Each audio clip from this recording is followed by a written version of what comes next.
እናቶች ከወሊድ በኋላ የግብረ ስጋ ግንኙነት መቼ መጀመር አለባቸው? እስኪ ዛሬ በዚህ ጉዳይ እናወራለን። ዶክተር ማስረሻ ነኝ። ዩቲዩባችንን ሰብስክራይብ፣ ላይክ፣ ኮሜንት፣ ሼር አድርጉ። ሊጎዳ የምትፈልጉን ነገር ካለ ኮሜንት ላይ ጻፉልን። እስኪ ዛሬ ከወሊድ በኋላ የግብረ ስጋ ግንኙነት መቼ ይጀመር፣ እንዴት ይጀምሩ? ስለዚህ እናቶች ማወቅ ያለባቸው ነገሮች ናቸው። እናቶች ብቻ ሳይሆን ባሎችም ማወቅ አለባቸው። ስለዚህ ከወለዱ በኋላ ወደ ግብረ ስጋ ግንኙነት እንቅስቃሴ መመለስ እናቶችና የትዳር አጋሮች የተለመደ ስጋት ነው። እንደሚታወቀው የማገገም ምቾት የማግኘትና ዝግጁነት ጊዜ ከሴት ወደ ሴት እንግዲህ ይለያያል። ከወሊድ በኋላ መቼ ግብረ ስጋ ግንኙነት መጀመር ይቻላል የሚለውን እናወራለን ማለት ነው። አብዛኞቹ ሴቶች የማህፀናቸውና ብልት አካባቢያቸው ወይም ደግሞ ይሄ ፐሪኒየም አካባቢ ከዳንና ከወሊድ በኋላ ያለው ምርመራ ፖስትፓርተም ያው ቸካፕ ይኖራል። ከወለዱ በኋላ ባለሙያ ማለት ነው። እሱ ከተደረገ በኋላ ከ6 ሳምንታት እንግዲህ አማካኝ ነው። ይሄ ከ6 ሳምንታት በኋላ ጾታዊ ግንኙነት መጀመር ይቻላል። ይሄ ከሰው ወደ ሰው በጣም የሚለያይ ነገር ነው። በቀጣይ አወራላችኋለሁ ለምን እንደሆነ። ምንም ችግር ከሌለ እንግዲህ ይሄ ስፌት ወይም ደግሞ ኤፒዞቶሚ ስቲች የምንለው ወይም ደግሞ ውስብስብ ችግሮች፣ ሌሎች ችግሮች ከሌሉ አንዳንዶች ቀደም ብለው ዝግጁ ሊሆኑ ይችላሉ፣ ከ6 ሳምንትም ማለት ነው። ነገር ግን እርግጠኛ ከሆኑና ምቾት ካለ አካላዊም ይሄ ስነ ልቦናዊ አእምሮአዊ ምቾት ካለ በማንኛውም ሰዓት ይሄ በዚህ ሰዓት በዚህ ቀን የሚባል የለም። 6 ሳምንት ያልኳቸው አማካይ ነው። ቀድሞም ዝግጁ ከዚህም ቀድሞ ዝግጁ የሚሆኑ እናቶች አሉ፣ ከዚህም ዘግይተው ዝግጁ የሚሆኑ እናቶች አሉ ማለት ነው። ነገር ግን ከኦፕራሲዮን ወይም ደግሞ የሲዘሪያን ሴክሽን ከተሰራ በኋላ ብዙ ጊዜ ከ6 እስከ 8 ሳምንት መጠበቅ ሊኖር ይችላል። እንግዲህ ይሄ ለምን መጠበቅ ያስፈልጋል? አንደኛ ሰውነት ማገገም አለበት። ማህፀን ወደ መደበኛ ቦታው መጠኑ መመለስ ይኖርበታል። ደም መፍሰስ ወይም ደግሞ ይሄ ከወሊድ በኋላ ፈሳሽ ሎሺያ የምንለው ወይም ደግሞ ሎኪያ የምንለው ሙሉ በሙሉ እስከሚቆም ጊዜ ይፈልጋል። ላሰሬሽኖች፣ የተቀደዱ ስፍራዎች በወሊድ ጊዜ ወይም ደግሞ የተሰፉ ነገሮች ካሉ እነሱ ቦታዎች እስከሚድኑ ጊዜ ይፈልጋሉ።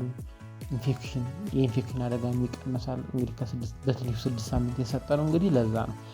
የኢንፌክሽን አደጋ ለምንድን ነው የሚቀንሰው? ማህፀን ጫፍ እየተዘጋ ስለሚሄድ በግንኙነት ጊዜ ወደ ማህፀን አይገባም። በተፈጥሮ እንግዲህ ማህፀን ጫፍ ዝግ ነው የሚሆነው እና እሱ ኢንፌክሽን ለመከላከል ያግዛል ማለት ነው። ሌላ እንግዲህ ሆርሞኖች፣ በእርግዝና ጊዜ የነበሩ ሆርሞኖች ወደ መደበኛ ደረጃ ይመለሳሉ። ከወሊድ በኋላ የሚታዩ ግንኙነት ለመጀመር የተለመዱ ፈተናዎች እንግዲህ የተወሰኑትን ስናይ፣ አንደኛ ዝቅተኛ የግብረ ስጋ ግንኙነት ፍላጎት ይኖራል። በተለይ በሴቷ በኩል በተለያዩ ምክንያቶች ዝቅተኛ የሆነ የግብረ ስጋ ግንኙነት ፍላጎት ይኖራል። ይሄ እንግዲህ የሆነው ምንድነው? አንደኛ በሆርሞኖች የሆርሞን ለውጥ አለ በእርግዝና ጊዜ በእነሱ ሁለተኛ ድካም ይኖራል። ጡት በማጥባት ምክንያት እንዲሁም በሌሎች ምክንያቶች ድካም ይኖራል። በዚህ ምክንያት የግብረ ስጋ ግንኙነት ፍላጎቷ የቀነሰ ነው። ሌላ የሴት ብልት እንግዲህ መድረቅ ሊያጋጥም ይችላል።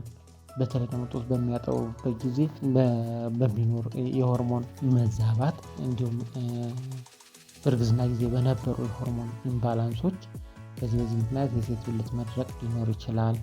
ከዚህ ተጨማሪ በስፌት ወይም ደግሞ ተቀደደ ቦታ ላይ ህመም፣ መደንዘዝ፣ የነርቭ ጉዳቶች፣ ትንንሽ የነርቭ ጉዳቶች ይኖራሉ በወሊድ ጊዜ እነኚህ ይኖራሉ። ሌላ ደግሞ ህመም ይኖራል የሚል ፍርሃት፣ በተለይ ስቲች ካለ እሱ ፍርሃትና ጭንቀት ስለሚወልድ በእንደዚህ ምክንያት ቶሎ የግብረ ስጋ ግንኙነት ለመጀመር ከሚዳርጉ ፈተናዎች መካከል የተወሰኑት ናቸው ማለት ነው። እነኚህ ቶሎ ላለመጀመር ምክንያቶች ማለት ነው።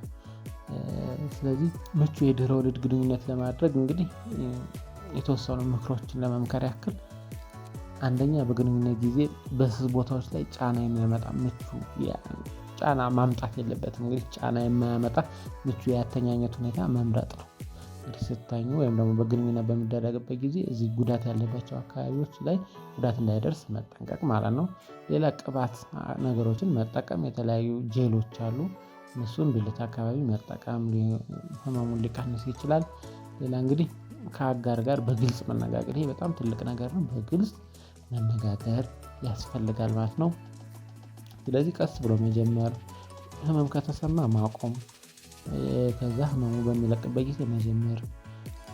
ከዚህ በተጨማሪ እንግዲህ የዳሌ ወለል ፐልቪክ ፍሎር የምንለው ጥንካሬ ለማሻሻል የኪግል ኤክሰርሳይዝ የምንላቸው አሉ። እነሱን መስራት እንዲጠናክር የዳሌ ጡንቻዎች እንዲጠናክሩ ኪግል ኤክሰርሳይዝ መስራት። ኪግል ኤክሰርሳይዝ ማለት እንግዲህ የሰገራ ወይም ደግሞ አየር ወይም ደግሞ ሽንት ስንይዝ አይነት እንዳያመልጠን ስንይዝ አይነት የምናደርገው ነገር አለ አይደለ?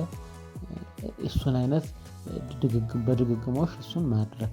ይሄ እንግዲህ ፔልቪክ ፍሎር ወይም ደግሞ የዳሌ ወለል ጡንቻዎች እንዲጠነክሩና ወደ ድሮ ጥንካሬያቸው እንዲመለሱ ስለሚያደርግ፣ ይሄ ደግሞ ለድህረ ወሊድ ግንኙነት የራሱ የሆነ አስተዋጽኦ ስለሚኖረው እነኚህ ነገሮች ማድረግ ያስፈልጋል ማለት ነው።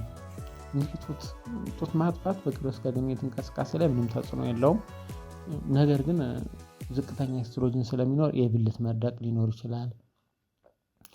በስሜት መነቃቃት ጊዜ ወተት መፍሰስ ሊኖር ይችላል። ይሄ የተለመደ ነገር ነው፣ ምንም የሚያሳስብ ነገር አይደለም እንጂ የተለየ ግብረ ስጋ ግንኙነት እንዳይደረግ የሚከለክለው ነገር የለም ጡት ማጥባት።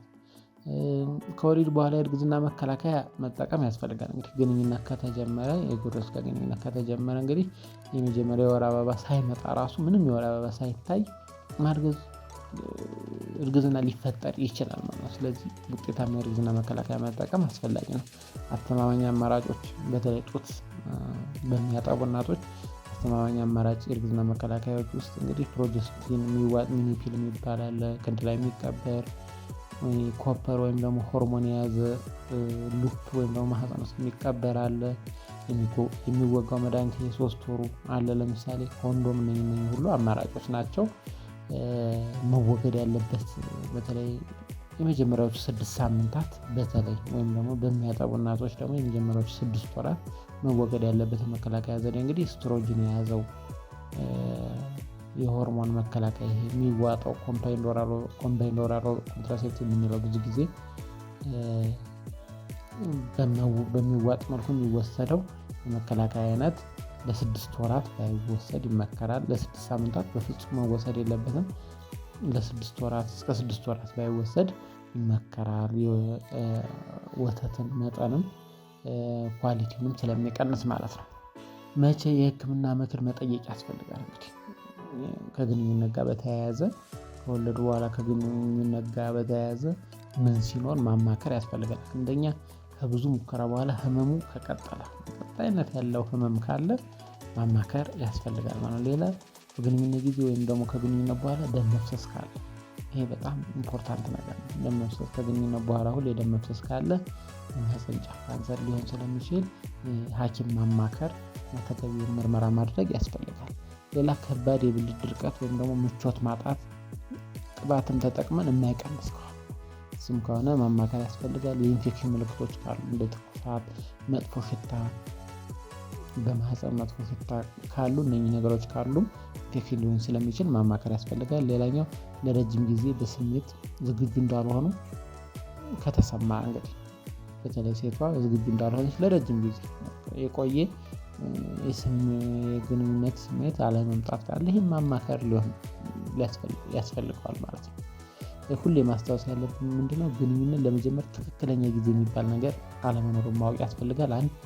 ምክንያቱም ከሰው ወደ ሰው ይለያያል። ሁለተኛ መጀመር ያለበት ሰውነትና አእምሮ ዝግጁ እንደሆነ ሲታወቅ ብቻ ነው። እንደው በግድ ያንዱ ከሁለቱ ያንዱ ፍላጎት ስላለ ብቻ አንደኛው ዝግጁ ሳይሆን መጀመር በጣም ጉዳቱ ነው ከጥቅሙ የሚያመዝነው። ስለዚህ ይሄ ነው መልእክታችን። እናመሰግናለን።